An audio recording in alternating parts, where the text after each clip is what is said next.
Aku hanya menulis namaku di formulir pendaftaran tentara. Namun hal itu mengejutkan seluruh petinggi Huaxia, bahkan pasukan elit pun dalam keadaan siaga penuh. Namun, saya sama sekali tidak panik. Teman sebangku saya yang melihatnya langsung lemas ketakutan. Saya mengaku.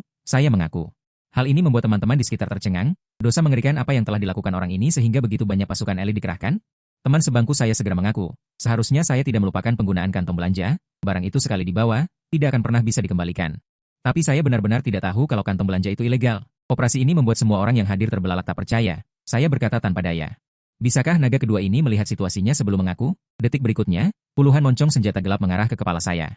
Letakkan tas sekolahmu dan ikut kami. Liu Ruyan di samping saya merekam semuanya dengan penuh semangat. 1000 tentara khusus elit muncul di sekolah untuk menangkap seseorang? Ini adalah kejadian yang belum pernah terjadi sebelumnya. Tak lama kemudian saya dibawa ke ruang interogasi. Saya duduk di kursi dengan tenang. Direktur Luo menatap saya dengan serius. "Qin Lang, apa yang kamu lakukan selama liburan musim panas ini?"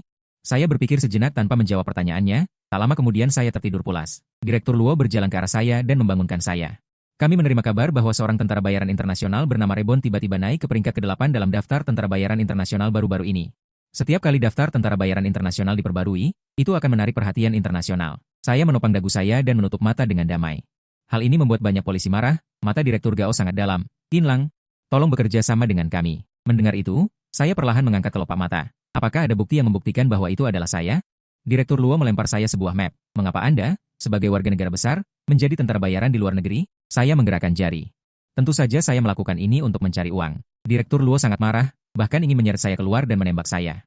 Tiba-tiba saya teringat pendaftaran militer hari ini. Dengan situasi saya seperti ini, apakah saya masih bisa berpartisipasi dalam pendaftaran militer negara besar?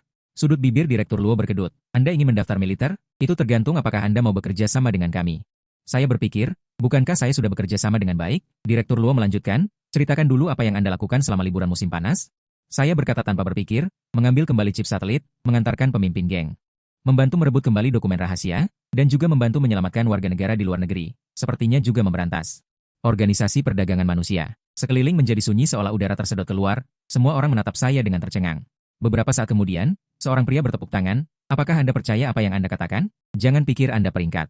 Tentara bayaran peringkat 8 bisa mengarang cerita. Anda meminta saya mengatakan yang sebenarnya, dan Anda tidak percaya ketika saya mengatakannya. Katakan, apakah Anda punya kaki tangan lain?" Saya berkata dengan tenang. Berjalan di dunia cukup sendirian, Pak Luo terlihat lega. Tetap tidak percaya apa yang kukatakan. Analisis di atas, Rebon sangat mungkin adalah sebuah tim. Setelah Direktur Luo tidak bisa menginterogasi apapun, dia pergi. Sementara instruktur Shen terus mendesakku. Beberapa hari lalu, bos kriminal di segitiga Myanmar tewas mengenaskan. Apakah itu ada hubungannya denganmu? Aku jujur menggelengkan kepala. Aku tidak bergerak. Itu bawahannya sendiri yang berkhianat. Paling banter, hanya mendorong arus, mengiriminya sesuatu. Instruktur Shen bertanya dengan tajam. "Jadi menurutmu, kau malah berbuat baik? Membantu mereka bersatu di internal?" "Tentu saja. Aku menandatangani perjanjian gentleman dengan mereka. Kedepannya tidak boleh memperluas pasar ke negara kita. Bukankah kalian seharusnya berterima kasih padaku?" kata Shen Sun dengan sarkastis. "Terima kasih. Besok aku akan memberimu mimpi buruk." Ini adalah Tuan Luo yang kembali ke ruang interogasi. 36 aura jelas jauh lebih lembut. "Qin Lang, sebulan lalu, pasukan khusus negara kita diserang." Aura jelas jauh lebih lembut. "Qin Lang, sebulan lalu, pasukan khusus negara kita diserang. Seorang tentara bayaran tanpa kewarganegaraan memberi militer kita sebuah helikopter. Apakah orang itu adalah kau?" Aku menopang daguku dan berpikir sejenak kejadian itu kebetulan saja mereka orang kita. Tidak bisa membiarkan orang mati. Direktur Luo memastikan berulang kali, "Orang itu benar-benar kamu?" Sekilas pandangku. 4 tentara khusus berseragam latihan kuning. Lokasinya di Teluk Tegas, daratan Menghai. Direktur Luo terkejut, "Siapa kamu sebenarnya?" kataku dengan malas. "Qin Lang, mahasiswa tahun ketiga Universitas Linhai." Direktur Gao terlihat tak berdaya. Benar-benar keras kepala. Dia menghela napas tanpa daya. "Kau harus membiarkanku pergi dulu. Awasi aku dari jauh." Aku merasa sangat malas. Mengambil tas sekolahku, formulir pendaftarannya tidak salah kan?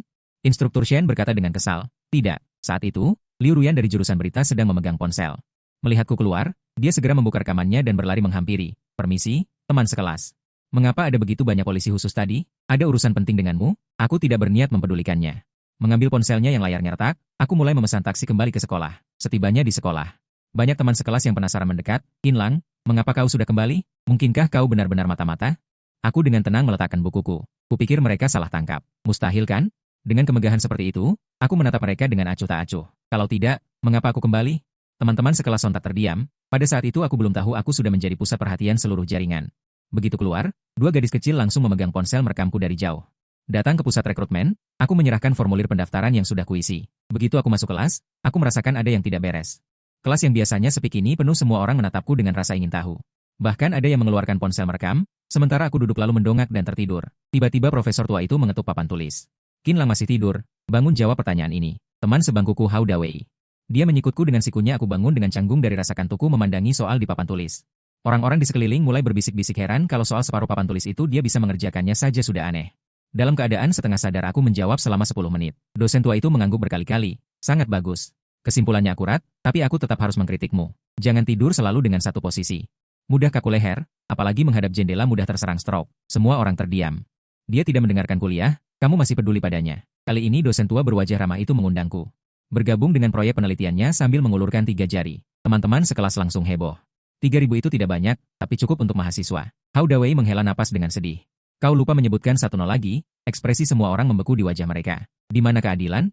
Nilai kami di setiap mata pelajaran sangat bagus, tapi kami masih kalah dengan orang yang setiap hari tidur ini. Aku tertawa sambil menolak. Aku menghargai niat baikmu. Aku terbiasa bebas, laboratorium tidak cocok untukku. Malam hari aku datang ke warnet untuk bekerja paruh waktu.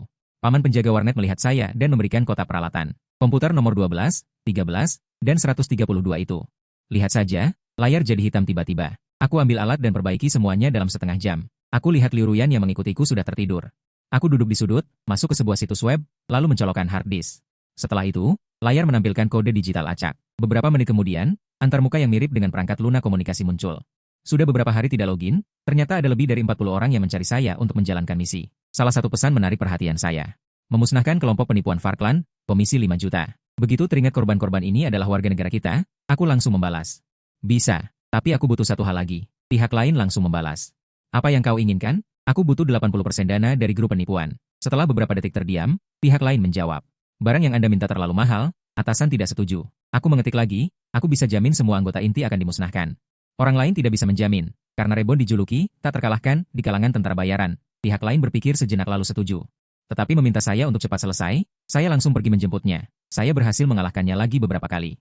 Begitu aku kembali, aku akan melakukan apa yang kamu katakan. Selanjutnya, aku akan mengambil 2 atau 3 pekerjaan paruh waktu setiap hari, bekerja sampai larut malam. Entah itu mengocok teh susu di toko teh susu, atau mengepel lantai di gym, perlahan-lahan perhatian para netizen padaku menghilang. Aku mendapat telepon dari kantor pendaftaran wajib militer. Pemeriksaan fisik wajib militer dijadwalkan pada 5 Oktober. Sepertinya rencananya harus dibuat ulang. Aku harus menyelesaikan pekerjaan paruh waktuku pada tanggal 3 dan kembali pada tanggal 4. Setelah beberapa kali berganti kendaraan, aku tiba di sebuah gedung yang belum selesai dibangun. Aku langsung berjalan menuju ruang bawah tanah, sampai di depan dinding, mengeluarkan kartu dan menempelkannya di salah satu batu bata. 2 kali bunyi, Didi, sebuah lift muncul begitu saja. Di dalamnya ada 4 lantai, aku menekan lantai 3. Begitu pintu terbuka, rasanya seperti masuk ke Matrix, puluhan layar monitor. Berbagai instrumen dengan ukuran dan model yang berbeda, komputer di tengah, terus memperbarui tren transaksi pasar gelap internasional. Setelah melihat sekilas, saya naik ke lantai 2 untuk mengemas senjata untuk misi kali ini, pukul 2 dini hari. Saya pergi dengan mengendarai jeep hitam, sementara itu, 2 polisi berpakaian preman yang mengawasi saya. Mereka datang ke asrama berdasarkan lokasi, tetapi menemukan kamar kosong, hanya menyisakan ponsel yang mati. Tergeletak sendirian di lemari, keduanya berpikir, celaka, anak ini jangan-jangan kembali menjadi tentara bayaran lagi? Mereka segera menelepon Direktur Luo, orang itu hilang. Direktur Luo segera menghubungi Direktur Gao dari Badan Keamanan Nasional. Apakah Anda punya informasi tentang Rebon? Direktur Gao, dia tidak punya. Kami sudah berusaha sebaik mungkin untuk melacak IP. Keesokan harinya, saya duduk di atas speedboat di seberang lautan. Orang yang mengemudikan perahu bernama Butler, seorang kenalan lama saya. Saat ini, saya masuk ke akun yang sudah beberapa hari tidak saya buka. Memberitahu pihak lain waktu operasi terbaru. Departemen Kepolisian Nasional, penanda lokasi merah di komputer mulai berkedip. Rebon online, tanya Direktur Luo gugup, lokasinya di mana? Setelah melalui berbagai dekripsi, lokasi saya terkunci, di perbatasan Waklan. Keberadaannya di sana menandakan akan ada perang di sana. Orang-orang dari Badan Keamanan Nasional. Direktur Zhao dan orang-orang dari Departemen Kepolisian berkumpul. Mau kemana dia? Ada perkelahian internal lagi di grup? Lapor, akun Rebon baru saja mentransfer sejumlah besar uang, setelah diverifikasi oleh banyak pihak. Salah satu rekening penerimaan uang dari kelompok penipuan Waklan. Sebelum mereka mengerti hubungannya, rekening Rebon kembali menerima sejumlah besar uang yang sama. Saat itu, saya mengikuti jalur transaksi dan menyusupkan virus ke IP lawan. Membuat sistem lawan lumpuh total, lalu aku melompat ke lautan luas.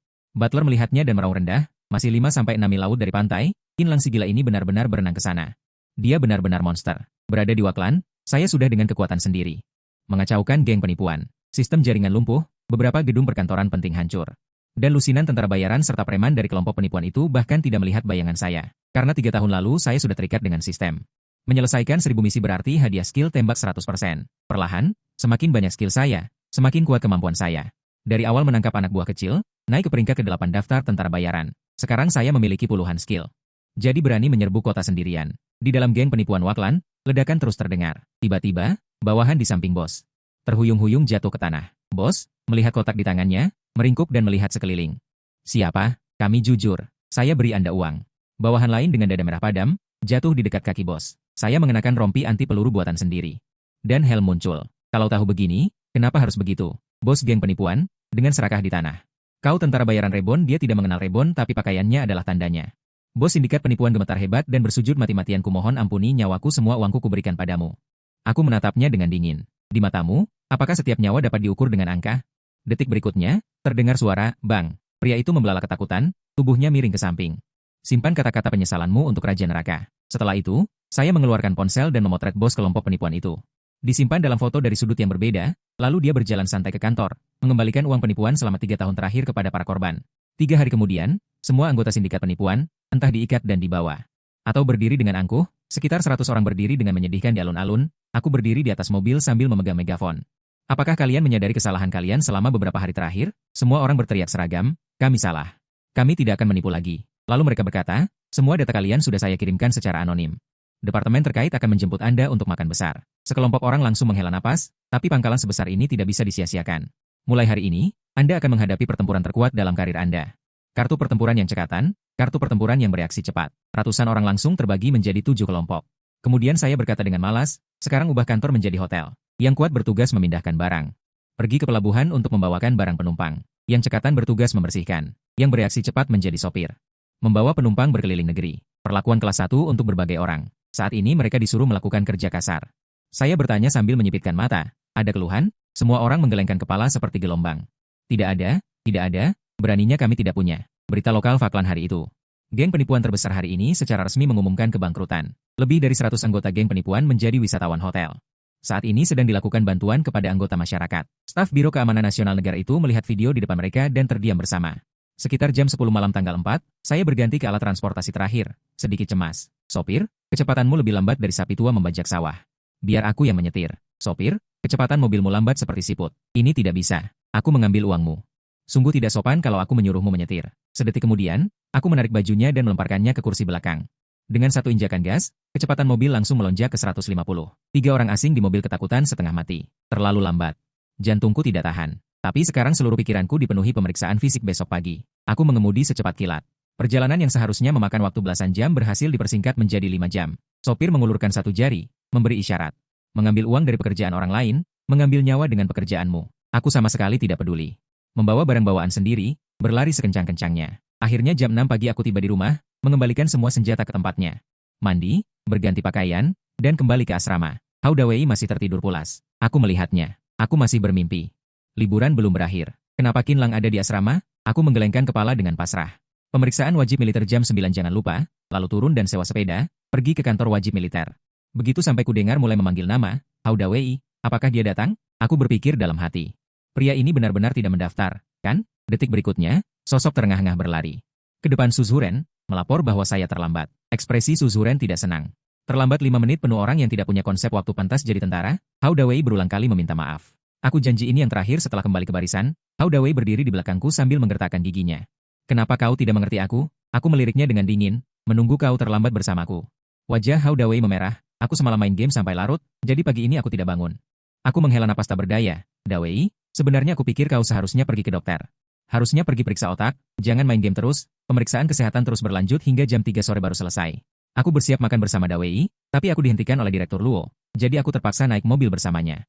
Qin Lang, kamu pergi kemana beberapa hari lalu? Aku beristirahat di rumah. Ketua Luo mencibir dingin. Apakah rumahmu di Waklan? Aku tidak tergerak. Waklan, ku dengar tempat itu lingkungannya bagus, bisa dipertimbangkan kalau sudah tua nanti. Ketua Luo menatapku dengan tatapan dingin. Minum lebih sedikit, aku rata-rata, lalu memberiku berita lokal, yang menampilkan orang jahat yang pernah memegang pisau dan tongkat listrik. Saat ini, mereka memegang sapu dan pel, menyapu jalanan, dan orang-orang diam-diam memotret mereka. Takut sapu itu terbang ke wajah mereka detik berikutnya, tapi ternyata kelompok itu justru seperti disuntik semangat, bicara di depan kamera. Melindungi lingkungan adalah tanggung jawab setiap orang, pemandangan aneh seperti itu. Langsung mengusir orang asing, aku melihatnya dan tidak bisa menahan tawa, eksekusinya bagus. Direktur Luo menyipitkan matanya, benar saja kau yang membuat ulah, ini hanya kebetulan. Malam itu, setelah kembali ke rumah dan menyerahkan foto untuk menyelesaikan tugas, akhirnya misi ini selesai. Ingatlah untuk memberi ulasan bintang 5 ya, aku masih butuh 3 bintang lagi agar peringkatku naik 1 tingkat. Tenang, ulasan bintang 5, saya akan memperkenalkan klien kepada Anda nanti. 168 saya sangat ingin tahu.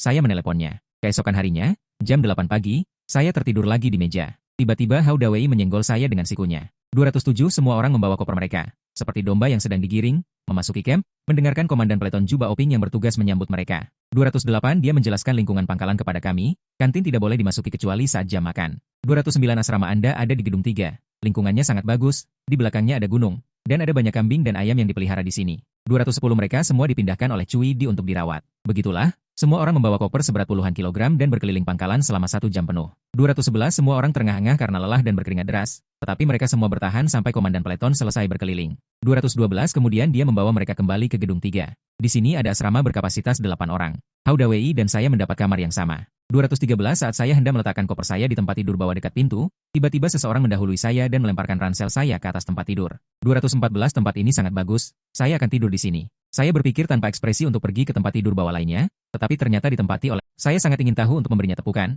dan keesokan paginya jam 8 saya tertidur lagi di meja, tiba-tiba terbangun oleh Hao Dawei yang menyenggol saya. Saudaraku, kenalan lamamu datang mencarimu lagi. Aku menguap dan melihat ke arah pintu. Ternyata yang kulihat adalah wajah kepala biru Gao yang kukenal. Kenapa kamu masih bermimpi buruk saat belum bangun? Kepala biru Gao berkata sambil tersenyum. Kinlang, libur 1 Oktober lumayan sibuk, aku menguap. Lumayan, cukup padat, memang cukup padat. Kau bahkan tidak punya waktu untuk tidur. Kemudian Direktur Gao memberiku setumpuk materi, itu adalah penentuan posisi pendaftaran dari surat kabar harian. Begitu aku melihatnya, aku merasa jauh lebih baik. Kinlang, kau untuk pemeriksaan fisik wajib militer. Datang jauh-jauh kemari, sepertinya kau sangat serius, aku paham sekarang. Lagi pula, yang lain hanya bertahan, menjadi tentara adalah urusan penting. Direktur Gao tertawa 2 kali. Kalau begitu aku akan terus terang, KTPMU ini tidak akan disetujui. Aku mengonfirmasi lagi tanpa menyerah. Yakin, lagi pula aku tidak berbuat masalah di dalam negeri. Direktur Gao menatapku sejenak. Kau seharusnya bersyukur kami tidak menangkapmu. Di militer aktif. Tidak boleh ada orang kaya yang berbahaya. Aku tertawa kecil, sayang sekali. Setelah selesai bicara, dia pergi, meninggalkan semua orang menatap data saya dengan serius dengan linglung. Tiba-tiba telepon kepala Su dari kantor pendaftaran militer berdering. Su kecil, ini Ruan Dongseng, apa kau ingat aku? Kepala Su terkesima. Tuan, tentu saja saya ingat Anda. Apa Anda menelepon hari ini ada instruksi? Pihak lain tertawa. Xiao Su, saya tidak begitu paham. Kinlang ini menarik perhatian kita. Sang direktur tertegun mendengarnya. Jadi Anda ingin merekrutnya langsung di bawah Anda? Bukan, anak ini liar, angkuh. Dia harus ditempa dalam sistem militer untuk mengasahnya, meredam kesombongannya. Direktur Su mengingatkan dengan cemas. Entitas tentara bayaran yang dilaporkan, saya tahu lebih dari cukup. Anda urus saja persetujuannya, sisanya biar saya yang tangani. Dan saya sejak terakhir kali kembali dari Direktur Gao. Selalu murung. Hari ini adalah hari pengumuman hasil rekrutmen, Hao Dawei sudah menarik saya dari tempat tidur pagi-pagi. Saudaraku, jangan tidur, sudah jam 8, sudah jam 8. Saya menggeliat di tempat tidur, lalu berbaring lagi. Saya rasa saya tidak akan lolos, tidak perlu diperiksa lagi. Tapi Hao Dawei ini terlalu berisik. Kenapa begitu lambat? Sudah saya refresh 7-8 kali, bikin frustrasi. Saya jadi benar-benar terjaga oleh kebisingannya. Kelompok rekrutmen sudah dipenuhi ratusan pesan, setiap saat. Ada yang membagikan tautan query, saya klik, lalu masukkan informasi. Saya masuk dengan sukses, tiba-tiba pupil mata saya melebar, tubuh bagian atas saya langsung terangkat. Saya lulus. Saat itu, dari bawah terdengar teriakan Hao Dawei, dia menangis terseduh-seduh. Saya bisa jadi tentara, kita masih di camp militer yang sama, saya lulus memang sangat mengejutkan. Saya telah berusaha begitu lama, akhirnya keinginan saya terkabul, saya bisa melindungi rakyat negara ini dengan bangga. Melapor 3 hari kemudian, saya membawa barang bawaan, menyusul rombongan besar. Saat menunggu di stasiun, orang-orang yang melihat saya tanpa penasaran, bukankah itu mata-mata? Bagaimana dia bisa jadi tentara? Seharusnya bukan mata-mata, kalau iya. Pasti tidak akan lulus, dengan begitu semua orang memulai perjalanan menjadi tentara, di kereta mereka mulai akrab satu sama lain. Total ada 132 orang, termasuk 34 taruna mahasiswa, 98 prajurit. Hao Dawei itu mudah bergaul, dia memperkenalkan diri ke setiap orang di gerbong, sehingga semua orang mengenalnya. Aku terus membaca buku di kereta, beberapa jam kemudian, kami tiba di pangkalan pelatihan Angkatan Darat Tentara Grup ke-76. Semua orang membawa barang bawaan mereka, seperti generasi lama, masuk ke camp, mendengarkan komandan Juba Oping yang bertanggung jawab untuk menyambut mereka. Memperkenalkan lingkungan pangkalan kepada kami, kantin tidak boleh dimasuki kecuali saat jam makan. Asrama kalian ada di gedung nomor 3, lingkungannya sangat bagus, di belakang ada gunung, di sini juga memelihara banyak domba dan ayam. Semua itu diurus oleh Cui Di. Begitulah semua orang membawa puluhan kilogram barang bawaan, dan berkeliling pangkalan selama 1 jam penuh. Satu persatu terengah-engah, keringat membasahi punggung mereka, tetapi mereka semua bertahan sampai komandan regu berkeliling. Lalu membawa mereka kembali ke gedung 3, di sini semua kamar berisi 8 orang, aku dan Hao Dawei sekamar. Saya baru saja akan meletakkan barang bawaan saya di ranjang bawah dekat pintu, ketika tiba-tiba seseorang mendahului saya dan melemparkan tas ranselnya ke tempat tidur. Tempat ini bagus sekali. Aku akan tidur di sini, pikirku tanpa ekspresi sambil pergi ke ranjang bawah yang lain, tapi ternyata direbut lagi oleh orang lain. Baru pada saat itulah aku menyadari, orang-orang ini, saat itu Hao Dawei menempati satu tempat tidur bawah, melambai padaku, tolong tarik kamu tidur di sini. Aku melompat dalam-dalam, langsung melompat ke tempat tidur atas Hao Dawei. Di hari pertama masuk tentara, asrama langsung berselisih, setelah semua orang menata barang bawaan mereka. Ketua kelas Lisin datang, menekankan aturan kebersihan di setiap kamar asrama. Semua baskom diletakkan berjajar, semua lemari harus dilap bersih tanpa celah. Besok akan ada pemeriksaan setiap hari. Lalu ia memberikan setiap orang sebuah buku peraturan internal. Seluruh buku peraturan internal harus dihafalkan. Hari ini menghafal bab pertama, aturan umum. Setelah ketua kelas pergi, keenam lainnya pusing. Sore harinya ada rapat tentara baru, lalu makan. Lalu beres-beres kamar, sama sekali tidak ada kesempatan membuka buku peraturan kamar. Pasti tidak akan ada pemeriksaan hari ini sudah tengah malam. Baiklah, tidurlah, dan aku keluar dengan buku panduan urusan internal, dan Hao Dawei mengikutiku diam-diam. Kinlang, apakah akan ada pemeriksaan mendadak? Aku berkata dengan ringan, ini adalah tentara, tidak ada yang aneh terjadi. Kami berdua adalah siswa terbaik di Universitas Lintang, dan materi hafalan ini cukup mudah. Tidak lama kemudian, saya bertemu dengan Liang Yuanming, orang yang merebut tempat tidur saya tadi.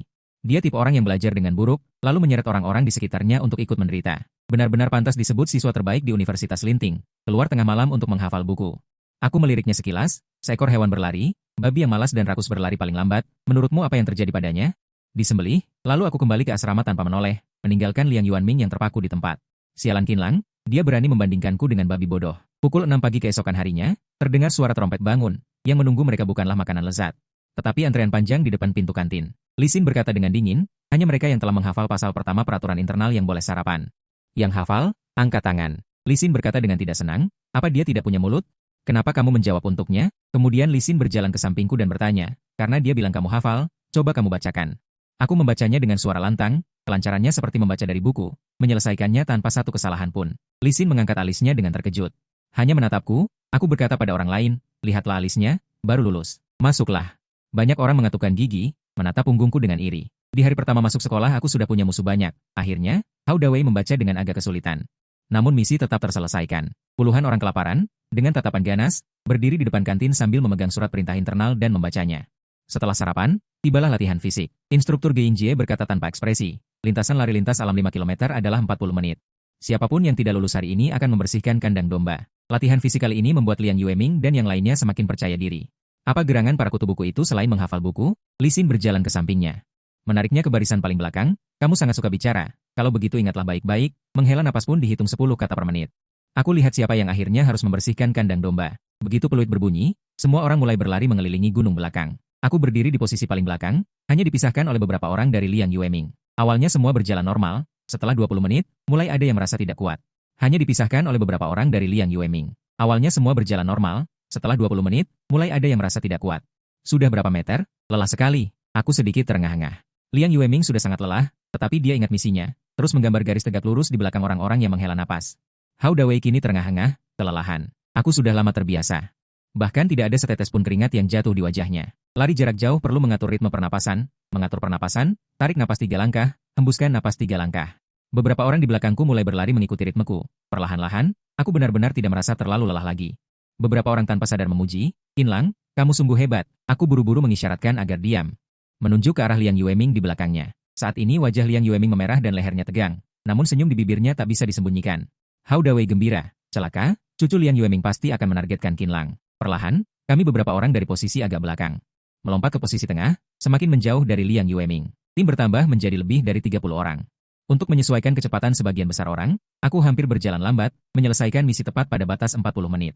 40 menit adalah catatan terburuk bagi setiap orang, namun masih ada 8 orang yang tidak memenuhi standar, termasuk Liang Yueming. Namun, Liang Yueming dengan bangga menyerahkan daftar kepada Lisin, melapor Komandan Regu, ini daftar orang yang berbicara.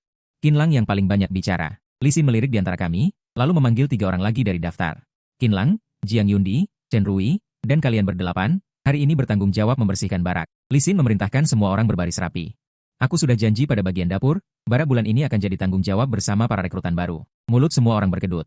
Bisakah kamu mengurus hal yang lebih baik? Mulai sekarang kita akan berlatih baris berbaris, hanya berdiri tegak saja sudah memakan waktu 1 pagi.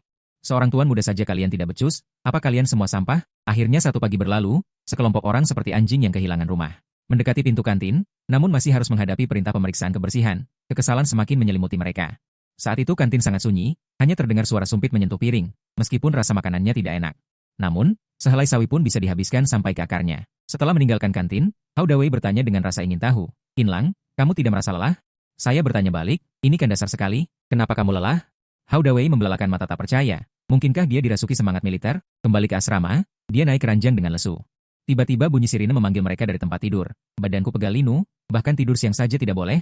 Sekelompok orang berkumpul dengan lesu di bawah gedung asrama. Komandan skuad, Zhu Bao, berkata, kalian bilang, tidak bisa mengingat sesuatu. Kekuatan fisikmu tertinggal, mau ke medan perang cuma buat kasih senjata ke orang lain? Komandan Pleton membawa kami ke tempat latihan lain. Sekelompok veteran sedang berlatih sikap militer, berbaris rapi, suara sepatu mendarat serempak. Membuat orang merasa tanah di bawah kaki mereka bergetar. Setelah menyelesaikan baris-baris, orang-orang di barisan pertama keluar secara bersamaan. Berdiri di dalam garis tembak, komandan di samping berkata, tembak, semua orang menembak serentak. Setelah suara tembakan, dalam jarak 500 meter, semua orang adalah sasaran nyata. Akhirnya melihat senapan yang diimpikan, mata mereka penuh kekaguman. Keren sekali. Hebat sekali. Kapan aku bisa mencapai level ini? Hanya aku yang tetap tenang dari awal sampai akhir. Zhu Bao mendengus ringan. Sudahkah kalian melihat jurang kekuatan yang sesungguhnya? Kalian benar-benar tidak berguna. Mimpi seumur hidup pun tidak akan bisa mencapai tingkat menembak seperti ini. Banyak orang dalam barisan berkata tanpa sadar, kami baru masuk militer, butuh waktu untuk berlatih. Pasti juga karena keahlian mereka, menembak saja, siapa yang tidak bisa? Zhu Bao tertawa tenang. Karena kalian begitu percaya diri, kenapa tidak bersaing dengan para veteran? Kalimat ini seketika membuat semangat para rekrutan melonjak.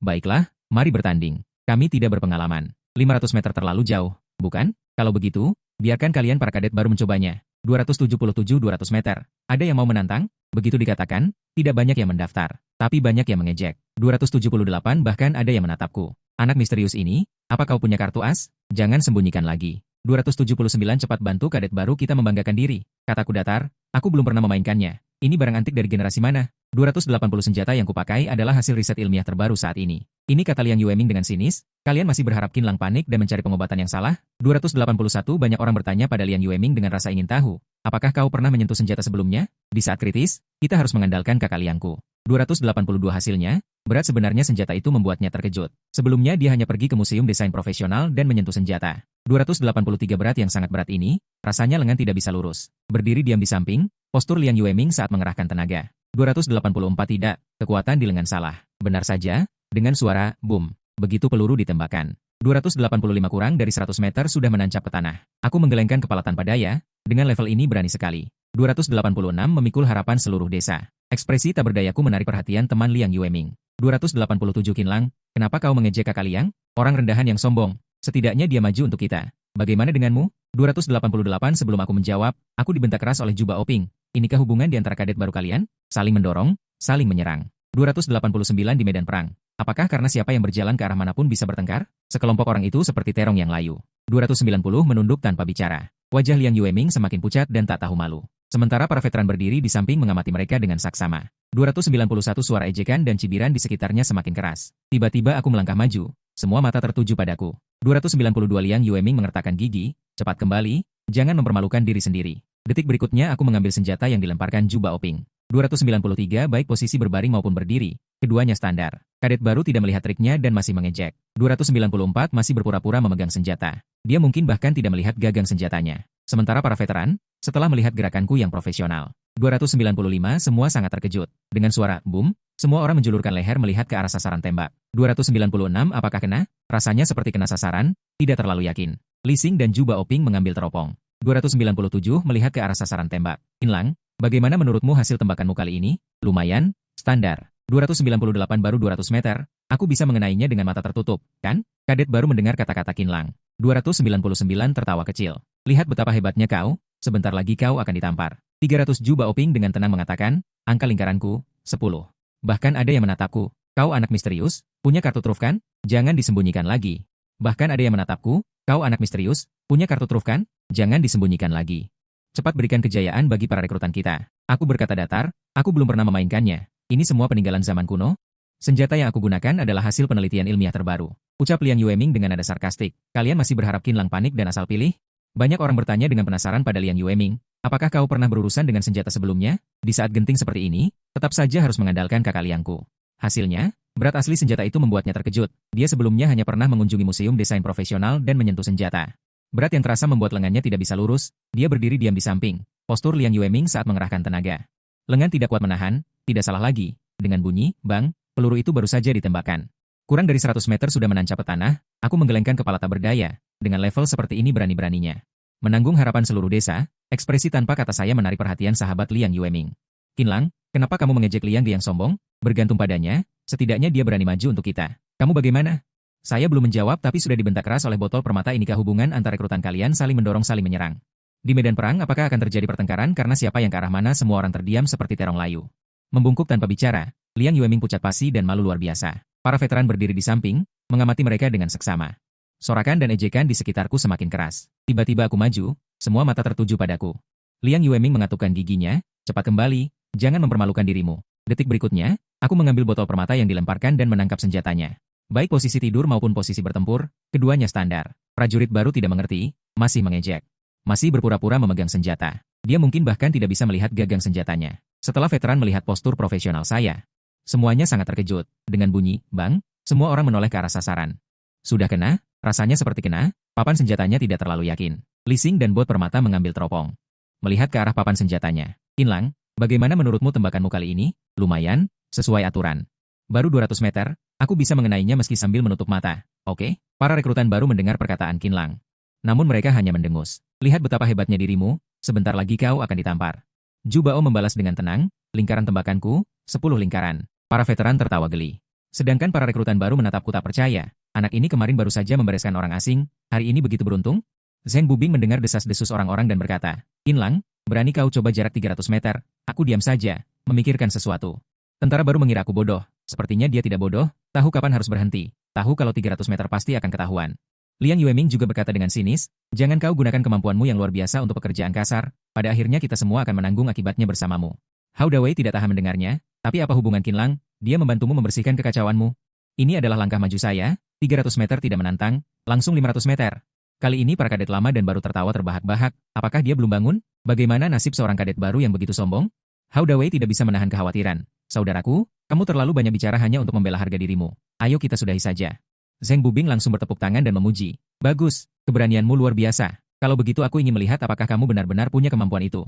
Aku mengambil pistol tanpa ekspresi, berjalan ke posisi menembak, menyesuaikannya sekitar 5 detik, lalu langsung menembak. Setelah itu dengan gaya menyerahkan pistol itu kepada Zheng Bubing. Semua orang tampak bingung, sudah berakhir? Atau dia menyerah? Zheng Bingbing mengangkat teropongnya melihat sasaran tembak, kali ini ekspresinya benar-benar membeku, menatapku dengan ekspresi rumit. Bagaimana menurutmu performa tembakanmu kali ini? Aku masih bermalas-malasan, lumayan. Sudut bibir Zheng Bingbing berkedut 2 kali, mengumumkan, tembakan jarak 500 meter Qinlang, menggunakan peluru tajam. Kali ini seluruh lapangan hening, tatapan mereka kepadaku menjadi rumit, ada yang mengejek, ada yang penasaran, ada yang iri. Dengan 2 tembakan ini, di camp rekrutmen, aku mendapat julukan baru, penembak jitu camp rekrutmen. Juga mendapatkan banyak penggemar, dan orang-orang yang mengikutiku, awalnya hanya Hao Dawei. Secara bertahap menjadi belasan orang, ini membuat Hao Dawei sangat senang, beruntung sistem memberiku ponsel penembak jitu. Untuk beberapa waktu ke depan, aku menjadi fokus perhatian semua orang, sesekali dari rekan-rekan seperjuangan di camp rekrutmen. Diejek dengan sinis, tapi kenapa kepala regu, komandan peleton, dan instruktur juga mulai bersatu dengan mereka? Setiap kali latihan, aku selalu punya tugas tambahan, misalnya orang lain lari 5 km. Aku harus lari 6 km, orang lain berdiri sikap sempurna 1 jam, aku harus menambah 10 menit. Orang lain latihan push up 500 kali, aku harus 800 kali, bahkan pelajaran teori. Kemungkinan aku ditegur adalah 2 kali lipat dari mereka. Awalnya banyak orang merasa aku terlalu disayang, tapi kemudian orang lain sudah terbaring di ranjang asrama. Begitu aku menyeret tubuhku yang lelah dan pincang kembali, mereka pantas mati 2 kali. Biar kau pamer, hari ini, tepat saat aku berbaring di tempat tidur, sirene darurat membangunkan semua orang. Mata belum terbuka, refleks tubuh sudah mulai melipat selimut. Aku membawa lingkaran hitam kelelahan. Penjemputan pertama. Setelah semua berkumpul, Zhu Baoping berkata sambil tertawa, ada tradisi di barak. Sebuah pesta perayaan untuk rekrutan baru yang telah bertugas selama sebulan. Mendengar kata pesta perayaan, mata semua orang langsung berbinar. Kapan Komandan Regu akan mulai? Perlu menyiapkan pertunjukan apa? Aku bisa bermain gitar. Apakah kita punya gitar di sini? Semua orang menyebutkan keunggulan mereka. Detik berikutnya, Zhu Baoping berkata lagi. Tugas pelatihan kami setiap hari tidak pasti. Kalian hanya bisa mengadakan pesta perayaan di malam hari. Semua orang langsung terdiam. Komandan, bisakah kami tidak ikut? Kami sudah sangat lelah di siang hari. Tiba-tiba, ekspresi Zhu Baoping menjadi serius. Sudah kubilang tradisi itu harus dijalankan. Apa kalian tidak mengerti? Seketika semua orang terdiam. Suasana tertekan dan sunyi. Saat itu, Zhu Baoping tersenyum puas. Selanjutnya, saya akan menjelaskan hal-hal yang perlu diperhatikan dalam pesta perayaan, mulai tepat pukul 12, termasuk mengambil sumber daya militer. Lari cepat 100 meter, estafet 400 meter, lari jarak jauh 1000 meter. Berbagai macam kompetisi fisik seperti balapan jarak jauh, namun tidak ada satupun yang berhubungan dengan hiburan. Semua orang tampak bingung. Apa ini? Bercanda? Siapa yang sebenarnya dibuat senang? Membuat para veteran senang. Ya, benar saja. Sekelompok veteran berjalan mendekat sambil tertawa geli. Zhu Baoping dengan tidak tahu malu berkata, "Lihat, aku juga menyiapkan penonton untuk kalian." Mungkin karena kebencian semua orang memuncak, hingga membentuk awan gelap. Sementara para veteran berdiri di samping. Menopang dua payung besar. Para rekrutan baru berlatih di bawah hujan yang disebut penyerapan sumber daya militer. Zhu Baoping menyesap air mineral. Dan berkata perlahan, pertandingan dibagi menjadi kategori individu dan grup. Kelompok yang akhirnya memenangkan kejuaraan akan mendapatkan hadiah. Nanti kalian bisa dibagi kelompok sendiri. Kukira ini hanya perebutan aset militer biasa. Tak disangka para veteran entah dari mana menemukan beberapa tali. Tali itu memiliki deretan lonceng kecil. Dengan dua tongkat kecil ditancapkan di kedua ujung barisan. Selama semua orang bergerak sedikit saja, mereka akan mengganggu tali di bawah mereka. Bertahanlah selama 10 menit per regu. Regu manapun yang talinya berbunyi akan diperpanjang 2 menit. Jadi ada tren yang semakin besar. Pakaian perlahan menjadi basah. 7 menit kemudian, seseorang membunyikan bel. Zhu Baoping berkata dengan santai, baris pertama ditambah 2 menit. Dalam situasi ini, 1 detik saja terasa menyiksa, dia memandangiku dengan rasa ingin tahu, menemukan aku seperti patung. Selain gerakan mengangkat kaki, aku berdiri tegak tak bergerak di barisan depan. Ketika rekan satu tim bertahan selama 10 menit, seseorang sudah meringis kesakitan, dan kaki yang berdiri di tanah mulai gemetar. Pada saat ini, di barisan pertama terdengar peluit lagi, barisan kedua ditambah 2 menit, sudah 6 menit. Begitulah, satu orang melakukan gerakan hormat militer selama 20 menit penuh, ketika bagian ini diumumkan selesai. Semua orang merasa lega, berjalan pincang, dan proyek berikutnya adalah lari cepat 100 meter. 4 orang berlari sekaligus, mengambil rata-rata skor ke 4 orang, ini untuk orang yang datang kepada saya. Koordinasi tubuhnya kurang baik, sebelumnya nilainya selalu paling bawah, kelompok lain merasa dia adalah beban. Aku malah berkata dengan santai, tidak apa-apa, aku tidak akan membiarkanmu menjadi yang terakhir. Tapi di dalam hati para rekan tim masih sangat gelisah, jangan sampai merepotkan Qin Lang, harus mengerahkan segalanya. Pertandingan lari cepat resmi dimulai, kelompok Liang Yueming berlari lebih dulu dari kami, beberapa orang adalah atlet lari cepat. Setelah menerobos, dia seperti bayangan yang melesat ke depan, dengan waktu rata-rata 12,73 detik, setara dengan tingkat atlet kelas 3 nasional, Liang Yueming dan yang lainnya menatap kami dengan menantang. Kurcaci, kau harus berusaha keras, jangan sampai jadi alasan Qin Lang kalah. Kurcaci itu bernama Han Zhongyi. Dia adalah mahasiswa baru di universitas lain di Linping, belajar mati-matian sejak SMA, dan hanya melakukan yang terbaik dalam olahraga. Jadi, dia sering berada di posisi terbawah di militer. Han Zhongyi mengangguk terharu, sebuah peluit berbunyi. Aku seperti peluru yang keluar dari laras, langsung melesat ke titik tujuan, seperti meteor. Belum sempat berharap, orang itu sudah sampai garis finish. Xiu Hong menatap dengan bangga. Liang Yueming berkata dengan linglung, kenapa aku merasa dia lebih cepat dari kita? Zhang Wongwan menyikutnya. Kau pasti berhalusinasi. Kami tidak melihat dengan jelas adegan kami berlari jadi tidak punya konsep waktu. Han Zhongyi masih menunduk bersalah, aku masih tertinggal jauh darimu, aku kembali menyeret kalian. Tapi aku berkata pada Han Zhongyi, kamu baru saja melakukannya dengan baik, jauh lebih cepat dari kecepatanmu sebelumnya. Dia menghela napas panjang, menunggu hasilnya dengan penuh harap, nilai rata-rata tim Qin Lang 12. Begitu hasilnya keluar, suasana langsung kacau, Han Zhongyi tertinggal jauh, bahkan lebih cepat dari kelompok Liang Yueming. Apakah ada yang salah? Pasti ada kecurangan. Tiba-tiba, suara tembakan terdengar dari pinggir lapangan. Lari, lalu senyap, lari, ekor panjang 377 Songyan, Han Zhongyi, Qin Lang 378 Han Zhongyi dengan bersemangat melebarkan matanya. Dia berlari dalam 13 detik. Sebelumnya, dia selalu berkisar setelah 14 detik. Songyan 12, Han Zhongyi 13, Qin Lang 11. Han Zhongyi berteriak gembira dengan mata terbelalak, dia berhasil berlari dalam 13 detik. Sebelumnya dia selalu berkutat di atas 14 detik. Benarkah? Dia benar-benar berlari 11 detik? Dengan kekuatan seperti itu dia bisa menjadi atlet kelas 1 nasional. Satu orang ahli saja sudah cukup. Sudut bibir Zhu Baoping terangkat, hanya dia yang memperhatikan. Qin Lang melambat saat mendekati garis finish. Berapa kemampuannya sebenarnya? Dan Han Zhongyi mengikuti di belakangku selangkah demi selangkah. Setelah dia memutuskan, aku pasti akan menjadi adik laki-lakinya yang nomor 1. Lari estafet 400 meter selanjutnya. Timku kembali memecahkan rekor. Catatan tim Liang Yueming adalah 51, catatan grup lain semuanya di atas 52 detik. Aku memperkirakannya dalam hati, asalkan bisa berlari mendekati 50 detik saja sudah cukup, dan Han Zhongyi di bawah doronganku. Bahkan sedikit meningkat. Aku berlari ke garis finish hampir tepat pada waktu 50 detik. Seorang veteran yang bertugas mencatat waktu mendengus dari tenggorokannya, total waktu tim Qin Lang adalah 15 menit. 3 detik. Seorang veteran berbisik kepadaku, kamu melambat lagi di garis finish terakhir. Aku tersenyum tanpa berkata apa-apa. Pukul 4 pagi, hujan deras bersama Zui Wei, pesta perayaan yang absurd ini pun berakhir. Semua orang mengira pesta perayaan sudah selesai, jadi mereka buru-buru kembali untuk tidur 2 jam. Tanpa diduga, Ping Zibao melambaikan tangannya. Kalian belum pernah latihan di tengah hujan, kan? Hari ini pas sekali untuk memberi kalian pelajaran. Semua orang meratap. Pakaian basah menempel erat di tubuh, setiap langkah terasa meluncur di badan. Awalnya semua orang berlari kecil. Tetapi perlahan, kecepatan tim penyerang perlahan melambat, semua orang bergerak maju selambat siput, semua orang akhirnya mengerahkan seluruh upaya mereka. Mereka tiba di tujuan sebelum pukul 5.30 pagi, tetapi tidak ada seorang pun di tujuan itu. Tetapi mereka meninggalkan sebuah catatan. Membukanya, mereka langsung tercengang, tertulis di sana, Tiba-tiba teringat kalian tidak membawa barang bawaan. Kalau begitu ini bukan latihan lapangan, standar bagasi 25.000 gram. Semua orang membolak-balik kertas itu berkali-kali. Apa maksudnya? Kali ini aku sial karena, babi, lagi? Apa kita harus kembali menyiapkan? Bagasi 25.000 gram lalu naik lagi. Aku berpikir, mulai melihat sekeliling, memindai dengan mata Yin yang dengan hati-hati. Menemukan banyak alat di sekelilingnya, dia tersenyum tipis dan berbisik pelan. Ternyata begitu.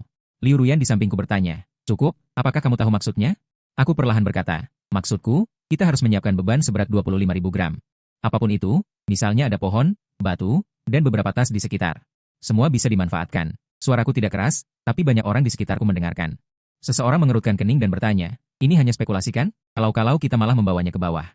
Masih salah. Itu berarti kita membawa beban tanpa hasil. Ya, saya rasa itu bukan maksudnya. Mungkin itu tersirat bahwa kita. Ayo kita kembali ambil barang-barang kita. Hao Dawei bertanya langsung, mengabaikan suara di sekitarnya. Qinlang, apa yang harus kita lakukan? Aku akan mengikuti perintahmu. Song Yan dan Han Zhongyi juga berkata dengan tegas, Qinlang, kami juga. Kemudian, semakin banyak orang di sekitar yang menanggapi, dan perlahan-lahan setengah dari mereka memilih. Percayalah pada Qinlang. Aku berkata dengan tenang, semuanya. Ini hanya dugaanku, belum tentu sepenuhnya benar. Apakah kalian masih mau mempercayaiku? Ada yang bilang mau kalau tidak kita harus kembali ambil barangnya. Ya sudah kalau sekali salah kenapa tidak aku bilang lagi. Aku baru saja dalam perjalanan ke sini aku menemukan beberapa tas di pinggir jalan perlu 5 orang untuk kembali mengambilnya.